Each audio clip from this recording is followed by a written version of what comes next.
జగదీష్ అక్కడి నుండి వెళ్లిపోయాక కుసుమ పద్మని కోపంగా చూసి, నిన్ను వదిలించుకోవడం ఎలానో తెలియటం లేదే.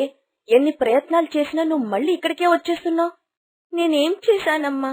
నువ్వేం చెప్తే అది చేస్తున్నా కదమ్మా. అయినా నన్ను ఇలా ఎక్కడ వదలకమ్మా. నాకు రాత్రి చాలా భయం వేసింది. అమ్మా, నాకు చాలా ఆకలేస్తుంది. కొంచెం అన్నం పెట్టమ్మా. అన్నమా? ఎక్కడుంది? నువ్వు ఊరి మీద తిరిగొస్తే అన్నం ఎవరు వండుతారు?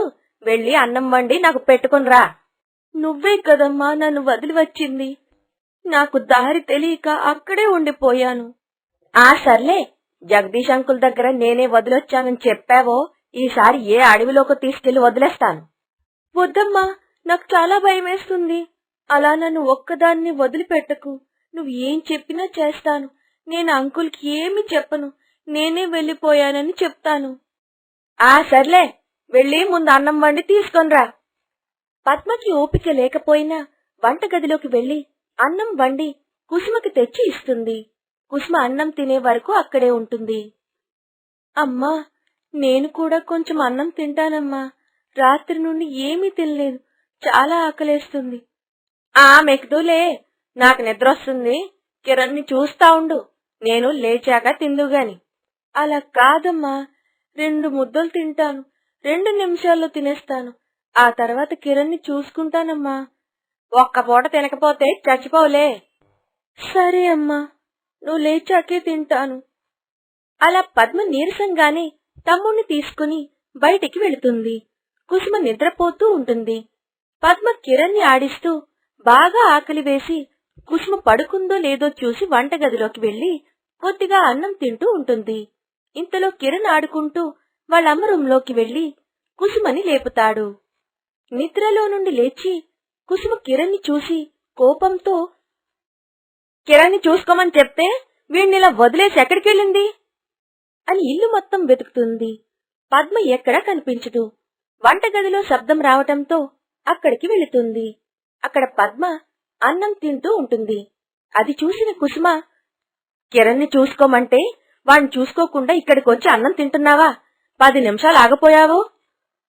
లేదమ్మా, చాలా ఆకలిగా అనిపించి కిరణ్ అక్కడే ఆడుకుంటున్నాడు కదా అని కళ్ళు తిరుగుతున్నట్టుంటే వచ్చి అన్నం తింటున్నానమ్మా. వాడి వచ్చి నా నిద్ర చెడగొట్టాడు. నువ్విక్కడ పందిలా తింటున్నావు. కొంచెం సేపు వాడిని చూడలేకపోయావా? కుసుమ కోపంతో అక్కడ ఉన్న చపాతీ కర్రను తీసి పద్మ మీదకి విసురుతుంది. ఆ కర్ర పద్మ తలకి గట్టిగా తగిలి రక్తం వస్తుంది. పద్మ కళ్ళు తిరిగి పడిపోతుంది. కుసుమకి ఏం చెయ్యాలో అర్థం కాక కంగారు పడుతుంది. జగదీష్ వస్తే ఏం చెప్పాలి అని తెగ ఆలోచిస్తూ ఉంటుంది. ఏమీ ఎరగనట్టు పద్మను తీసుకెళ్లి తన గదిలోకి తీసుకుని వెళ్లి తలకి కట్టుకడుతుంది. జగదీష్ అంకుల్ వచ్చి ఏం జరిగిందని అడిగితే నువ్వేం మాట్లాడకు. ఏం జరిగిందో నేను చెప్తాను. సరే అమ్మా, నువ్వు చెప్పినట్టు ఏమీ మాట్లాడను. అమ్మా, నేను కొంచెం పడుకుంటాను. నొప్పి వస్తుంది. కుసుమ మనసులో, జగదీష్ వచ్చేటప్పటికి ఇది పడుకునుంటే జగదీష్కి ఏం చెప్పడానికి ఉండదు. సరే పడుకో అని నొప్పి తగ్గాక లేపుతాను. పద్మ అలా పడుకొని పోతుంది.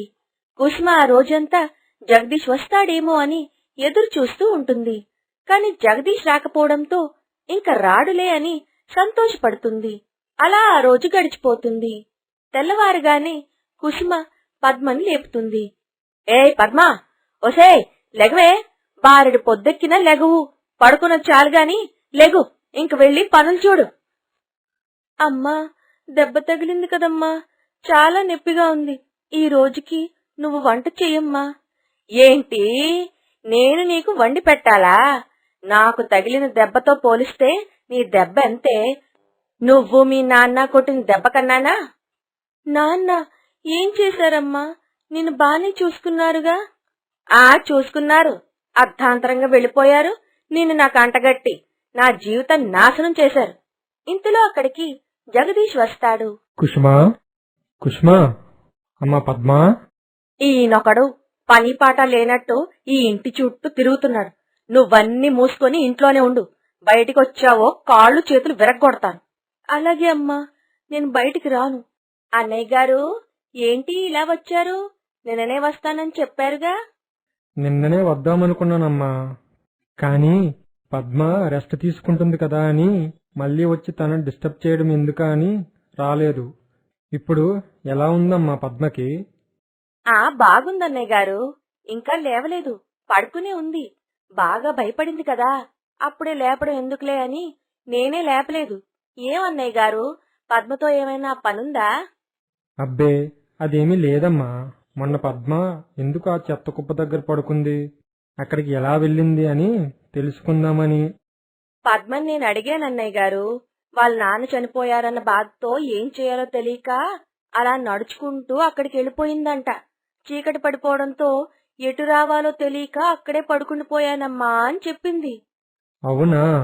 అమ్మా కుష్మా, పద్మని నువ్వే జాగ్రత్తగా చూసుకోవాలి. తెలిసి తెలియని వయసు, నాన్న లేడు అని ఏ అగాత్యం చేసుకున్నా చేసుకుంటది. నువ్వే కంటికి రెప్పలా చూసుకోవాలి. అయ్యో అన్నయ్య గారు, మీరు చెప్పాలా? నేను చూసుకుంటాను. పద్మని లేపమంటారా అన్నయ్య గారు? మీరు కూడా కొంచెం ధైర్యం చెప్దురు గాని.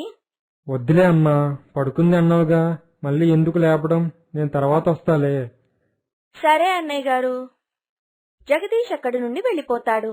కాని జగదీష్ మనసులో ఒక సందేహం ఉంటుంది.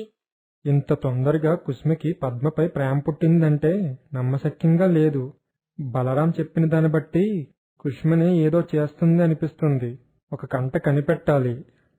అలా అనుకుని రోజు పద్మని చూడటానికి రావటం, కుసుమ ఏదో ఒకటి చెప్పి జగదీష్ ని పంపేయటం చేస్తుంది.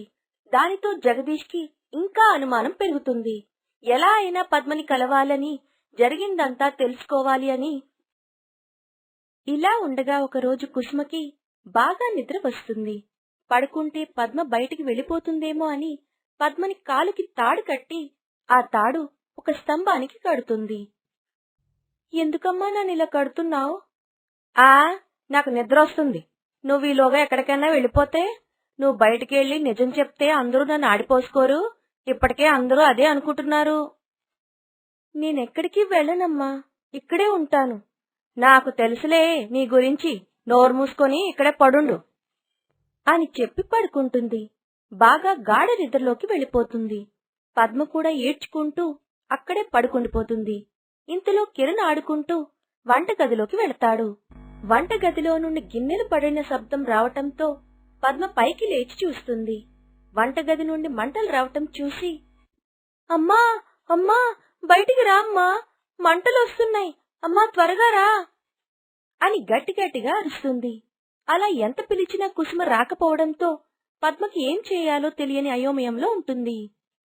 కుసుమ మాత్రం గాఢంగా నిద్రపోతుంది. ఇంతలో మంటలు వస్తున్న వైపు నుండి కిరణ్ ఏడుపు వినిపిస్తుంది. దానికి పద్మకి గుండె జల్లుమంటుంది. అమ్మా అమ్మా, త్వరగా రా అమ్మా, తమ్ముడు మంటల్లో ఉండిపోయాడు, అమ్మా అమ్మా లెగమ్మా. పద్మ ఎంత అరిచినా కుసుమ లేవలేదు. పద్మ కాలుకి కట్టిన తాడుని గట్టిగా లాగుతుంది. తాడు తెగిపోతుంది. పద్మ ఒక్క క్షణం కూడా ఆలోచించకుండా వంటగదిలోకి పరిగెత్తుకుని వెళుతుంది. అప్పటికే మంటల్లో ఉన్న కిరణ్ కోసం ఆ మంటల్లోకి వెళుతుంది. ఇంతలో కుసుమ బయటికి వచ్చి చూస్తుంది. నిద్ర కళ్ళతో అక్కడ ఏం జరుగుతుందో గ్రహించదు. పద్మపై కోపం దాచుకుంటుంది. ఇంతలో పద్మ కిరణ్ ని తీసుకుని బయటికి వస్తుంది. అది చూసి తేరుకున్న కుసుమ కిరణ్ ని దగ్గరికి తీసుకుని ఏడుస్తుంది.